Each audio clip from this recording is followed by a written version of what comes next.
মৰমৰ ছাত্ৰ-ছাত্ৰীসকল, আজি তোমালোকৰ সমাজ বিজ্ঞান বিষয়ৰ ইতিহাস খণ্ডৰ দ্বিতীয়টো অধ্যায় মহাত্মা গান্ধী আৰু ভাৰতৰ স্বাধীনতা সংগ্ৰামৰ এটি গুৰুত্বপূৰ্ণ আলোচনা অসহযোগ আন্দোলন। আজি এই ভিডিঅ'টোৰ জৰিয়তে অসহযোগ আন্দোলনৰ বিষয়ে তোমালোকক বুজাবলৈ চেষ্টা কৰিছোঁ। আহাজন আমি ভিডিঅ'টোৰ মাজলৈ আগবাঢ়োঁ। অসহযোগ আন্দোলন 1920 পৰা 1922 চনলৈ এই আন্দোলন চলিছিল। ভাৰতবৰ্ষৰ স্বাধীনতা সংগ্ৰামৰ যি ইতিহাস আছে সেই ইতিহাসত এই আন্দোলন যথেষ্ট গুৰুত্বপূৰ্ণ বুলি বিবেচনা কৰা হয়, কাৰণ এই স্বাধীনতা সংগ্ৰামীৰ যি আন্দোলন সেই আন্দোলনে দেশৰ স্বাধীনতাৰ যি সোৱাদ সেয়া সোৱাদ দিবলৈ সক্ষম হৈছিল।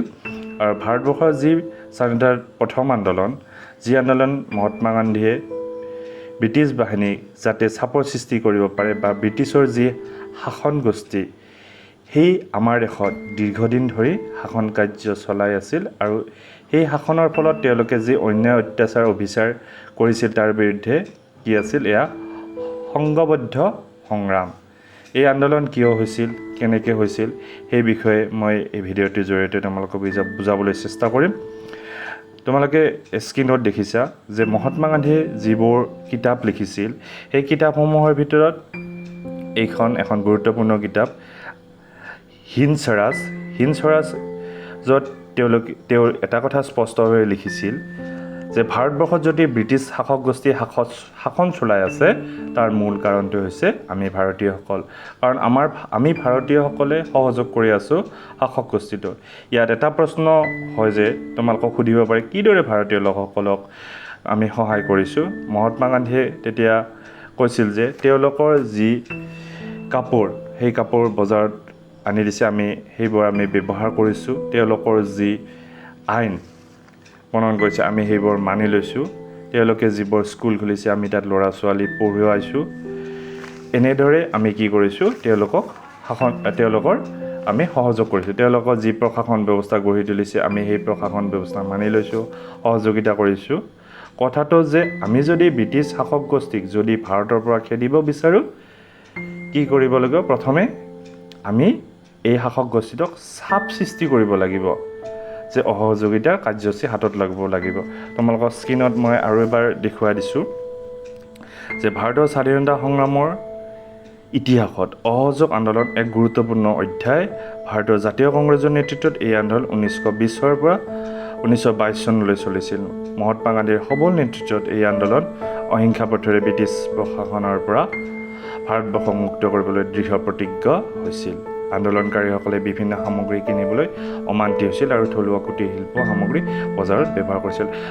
অলপ আগতে তোমালোকক কৈছোঁ যে মহাত্মা গান্ধীয়ে বুজনি দিছিল যে আমি কি কৰিছোঁ, ভাৰতীয়সকলে ইংৰাজক সহায় কৰিছোঁ। কেনেদৰে সহায় কৰিছোঁ, তেওঁলোকৰ যিবোৰ কাপোৰ সেইবোৰ কাপোৰ কি কৰিছোঁ, আমি ক্ৰয় কৰিছোঁ, আমি ব্যৱহাৰ কৰিছোঁ। আৰু ভাৰতীয়সকলে তেওঁলোকে সুৰাৰ বিপণীসমূহ বন্ধ কৰিছিল। এই আন্দোলনৰ মুখ্য উদ্দেশ্য আছিল ভাৰতবৰ্ষৰ মৰ্যাদা আৰু অখণ্ডতা শান্তিপূৰ্ণভাৱে অটুট ৰখা। আৰু তেতিয়া কি কৰিছিল, হেজাৰ হেজাৰ ভাৰতীয় মানুহে এই আন্দোলনত নামি পৰিছিল। ভাৰতৰ স্বাধীনতাৰ সংগ্ৰামৰ ইতিহাসত এইটোৱে আছিল সৰ্ববৃহৎ আন্দোলন। অসহযোগিতা আন্দোলনৰ বিভিন্ন কাৰকে প্ৰভাৱ বিস্তাৰ কৰিছিল। তোমালোকৰ যিখন কিতাপখনৰ ভিডিঅ'টো যেতিয়া চোৱা কিতাপখনত চাই যাবা, কিতাপখনত 5টা কাৰণ সন্নিৱিষ্ট কৰিছে। এই 5টা কাৰণ মই তোমালোকক পৰ্যায়ক্ৰমে এই ভিডিঅ'টোৰ জৰিয়তে বুজাবলৈ চেষ্টা কৰিম। তোমালোকে যিটো প্ৰথমটো কাৰণ যে প্ৰথম বিশ্বযুদ্ধৰ যিটো কাৰণ আছিল সেইটো তোমালোকক বুজাম। তোমালোকে স্ক্ৰীনত মই আৰু এবাৰ দেখুৱাই দিছোঁ কাৰণকেইটা মই ইয়াতে কিতাপখনত ধুনীয়াকৈ কিতাপবোৰত তুলি দিছোঁ। প্ৰথম কাৰণ হৈছে প্ৰথম বিশ্বযুদ্ধ। তোমালোকে স্ক্ৰীনত চোৱা প্ৰথম বিশ্বযুদ্ধৰ প্ৰভাৱ। ইতিমধ্যে আমি আগৰ যিবিলাক পাঠত পাই আহিছোঁ যে প্ৰথম বিশ্বযুদ্ধই ভাৰতবৰ্ষক কিদৰে প্ৰভাৱ পেলাইছিল। তাত কৰ্মসংস্থাপন, দৰিদ্ৰতা, তাৰপিছত দেখা যায় যে মানুহৰ ভোকত মৰিব লগা হৈছিল আৰু নানা ধৰণৰ যি কুপ্ৰভাৱ ভাৰতবৰ্ষত পৰিছিল। তাৰ ফলত দেখিবলৈ পোৱা যায় যে ভাৰতৰ অৰ্থনৈতিক আৰু মানৱ সম্পদ যি আছিল ভাৰতবৰ্ষৰ খুব বেয়াকৈ প্ৰভাৱ পৰিছিল। আৰু প্ৰথম বিশ্বযুদ্ধত আমি দেখিছোঁ যে ব্ৰিটিছসকলে কিদৰে প্ৰতাৰণা কৰিছিল। সেইবাবে মানুহৰ মনত ঘৃণাৰ ভাৱ উপজিছিল আৰু ভাৰতীয়সকলে এই আন্দোলনত যোগদান কৰিছিল। তাৰ পিছৰটো আছে তোমালোকৰ যিটো স্ক্ৰীনত দেখিছোঁ ৰাওলাট আইন 1919 চন।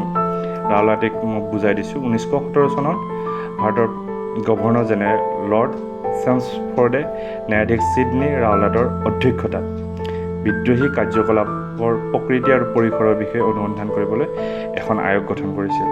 প্ৰয়োজন সাপেক্ষে বিধানপালিকা এই ক্ষেত্ৰত যথাযথ ব্যৱস্থা গ্ৰহণ কৰাৰ পৰামৰ্শ দিবলৈ আয়োগক নিৰ্দেশ দিছিল। এই আয়োগৰ পৰামৰ্শ মতে 1919 চনত ৰাওলাট আইন প্ৰণয়ন কৰা হৈছিল। উক্ত আইনে যিকোনো এজন মানুহক বিনা বিচাৰে কি কৰিব পাৰে, কাৰাগাৰলৈ নিক্ষেপ কৰিব পাৰে। ফলত ভাৰতীয়সকলে অসন্তুষ্ট হৈ কি কৰিছিল, এই আন্দোলনত যোগদান কৰিছিল। তাৰপিছতো তোমালোকে ছবি দেখিছা, জালিয়ানাৱালাবাগৰ হত্যাকাণ্ড, ইতিহাস কঁপাই যোৱা এক হত্যাকাণ্ড তোমালোকে চোৱা। 1919 চন তেতিয়া 13 এপ্ৰিল অমৃতসৰৰ জালিয়ানাৱালাবাগৰ এখন গণসভা অনুষ্ঠিত হৈছিল। তাত তদন্তকাৰী দায়িত্বত আছিল, নিৰাপত্তাৰ দায়িত্বত আছিল জেনেৰেল ডায়াৰ্ড। উক্ত সভাত অনুষ্ঠিত হোৱাত ভাৰতীয় লোকক কোনো কি কৰা নাছিল, বাধা দিয়া নাছিল। সভাখন অনুষ্ঠিত হোৱাত পথাৰখনত সকলো ফালে ওখ দেৱাল আছিল আৰু প্ৰৱেশ কৰিবলৈ মাত্ৰ এটা সৰু পথ আছিল।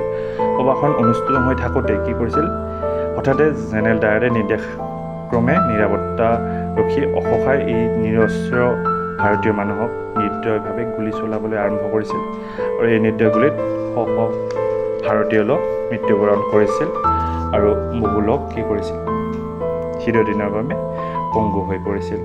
আৰু এই যি বৰ্বৰতা, এই বৰ্বৰতা ভাৰতীয়সকলে অত্যন্ত শংকিত হৈ পৰিছিল আৰু ব্ৰিটিছৰ বিৰুদ্ধে ঘৃণাৰ ভাৱ উপজিছিল আৰু কি কৰিছিলে, তেওঁলোকে আন্দোলনত যোগদান কৰিছিল। ইয়াৰ পৰৱৰ্তী কাৰণটো হৈছে অৰ্থনৈতিক শোষণ। আমি সকলোৱে জানে যে ব্ৰিটিছসকলে তেওঁলোকৰ যিবিলাক বিদ্ৰোহ সেই দমন কৰিবলৈ যিমান টকা খৰচ হৈছিল, সেই টকাবিলাক ভাৰতীয় লোকৰ পৰাই আহৰণ কৰিছিল। বিভিন্ন দিশত দেখিবলৈ পোৱা যায় তেওঁলোকে যধে মধে কি কৰিছিল, কৰ ব্যৱস্থা কৰিছিল আৰু সাধাৰণ শ্ৰেণীৰ মানুহৰ ওপৰত লগতে থলুৱা যিসকল লোকৰ ওপৰত অৰ্থনৈতিক শোষণ চলাবলৈ আৰম্ভ কৰিছিল আৰু নানা অন্যভাৱে তেওঁলোকৰ সেই অৰ্থনৈতিক শোষণ চলাই গৈছিল। ফলত ভাৰতীয়সকল অসন্তুষ্ট হৈ বিদ্ৰোহত নামি পৰিছিল। তাৰ পিছৰ কাৰণটো হৈছে খিলাফত আন্দোলন। খিলাফত আন্দোলননো কি? প্ৰথম বিশ্বযুদ্ধত তুৰ্কীসকলক পৰাজয় ফলস্বৰূপে খিলাফৰ গুৰুত্ব একেবাৰে কমি গৈছিল। মুছলমানসকলে তুৰস্কৰ সম্ৰাট খলিফা বা আধ্যাত্মিক গুৰু হিচাপে গণ্য কৰিছিল। কিন্তু খলিফাই যেতিয়া নিজৰ সাম্ৰাজ্যৰ পবিত্ৰ ঠাইবোৰৰ ওপৰত অধিকাৰ হেৰুৱাইছিল, মুছলমানসকলে উত্তেজিত হৈ পৰিছিল আৰু ভাৰতীয় মুছলমানসকলে খলিফাৰ দুৰ্ভাগ্যত শংকিত হৈ আৰু মৌলানা চৌকত আলী আৰু মহম্মদ আলীৰ নেতৃত্বত এখন খলিফত সমিতি গঠন কৰিছিল।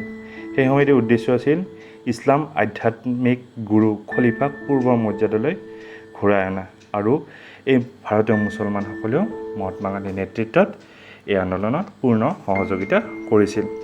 তাৰপিছত স্ক্ৰিপ্টত দেখুৱাই দিছোঁ, জাতীয় নেতাসকলে এইটো বুজি উঠিছিল যে যিবিলাক জাতীয় নেতা যে সাংবিধানিক সংশোধনৰ দ্বাৰা ভাৰতীয়সকলক ন্যায় প্ৰদান কৰাটো পৰ্যাপ্ত নাছিল। সেইকাৰণে তেওঁলোকে 1 আগষ্ট 1920 চনত কলিকতাত বহা ভাৰতীয় জাতীয় কংগ্ৰেছৰ এখন বিশেষ সভাত গান্ধীৰ নেতৃত্বত অসহযোগ আন্দোলন আৰম্ভ কৰিবলৈ সিদ্ধান্ত লৈছিল। এই আন্দোলন সংঘটিত সাংঘাতিক ধৰণে ব্ৰিটিছৰ অৰ্থনৈতিক আৰু ৰাজনৈতিক ক্ষমতাৰ ওপৰত প্ৰত্যাহ্বানৰ সৃষ্টি হৈছিল আৰু এনেদৰে এইবোৰ কাৰকেই যি অসহযোগ আন্দোলন, সেই অসহযোগ আন্দোলন আৰম্ভ কৰিছিল আৰু আনুষ্ঠানিকভাৱে অসহযোগ আন্দোলন